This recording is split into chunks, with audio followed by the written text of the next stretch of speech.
Halo Sobat ASN, selamat datang di podcast Asik, ASN Beraksi dan Inovatif Kesehatan.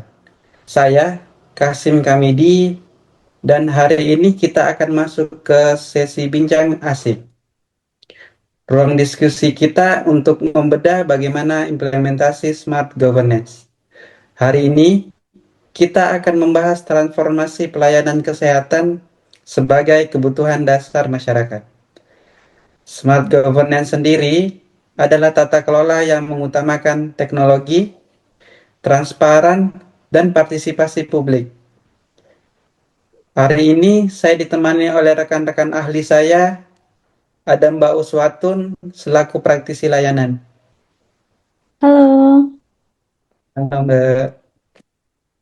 Terus kedua ada Mbak Raam dari analis kebijakan SDM. halo semuanya. Dan yang ketiga ada Mbak Zevenia sebagai ahli IT. Hai semuanya.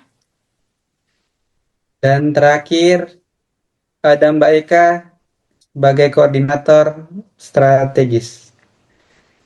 Halo. Mari kita kupas tuntas good practice dan bad practice yang terjadi di lapangan.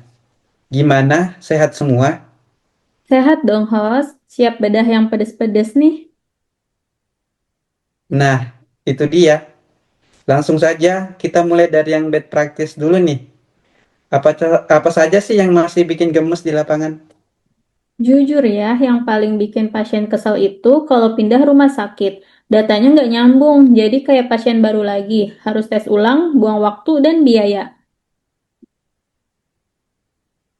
Bener banget sih, belum lagi urusan obat. Sering banget stok kosong, padahal pas lagi dibutuhin. Pengelolaannya masih kurang transparan, jadi kita sering kecolongan deh. Itu semua balik lagi sih ke ego sektoral sebenarnya. Plus juga penempatan SDM logistik kita belum sepenuhnya pakai sistem merit, jadi kurang maksimal di titik itu. Wah, sangat menarik nih. Terus kalau mau diakalin biar gak bad practice, gimana tuh solusinya? Gampang sih sebenarnya.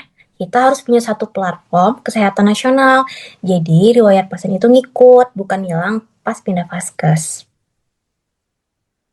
Setuju, dan buang stok obat kita gas pakai e-logistik. Jadi sistemnya real time, pas stok mau tipis, dia langsung kasih notifikasi. Transparan, nggak ada lagi cerita obat kosong karena lupa cek. Nah, itu dia solusinya. Sekarang kita geser ke good practice. Apa aja sih yang udah jalan dan terus kita copy paste ke tempat lain? Digitalisasi pendaftaran sama antrian digital. Itu ngebantu banget biar pasien nggak perlu subuh-subuh antre di RS. Ditambah rekam medis elektronik. Tenaga medis jadi gampang banget akses hasil lab dan riwayat penyakit. Akurat dan aman pastinya. Kuncinya sebenarnya di komitmen pimpinan, sistem merit yang jalan sama literasi digital yang nggak boleh berhenti.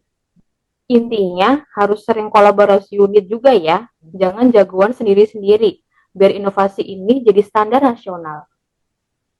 Mantap. Jadi kesimpulannya, smart governance itu kuncinya integrasi data ya teman-teman. Transparansi dan balik lagi, fokusnya harus ke kebutuhan masyarakat. Mari kita perbaiki sistem. Demi pelayanan yang makin efisien. Transparan, Dan akuntabel.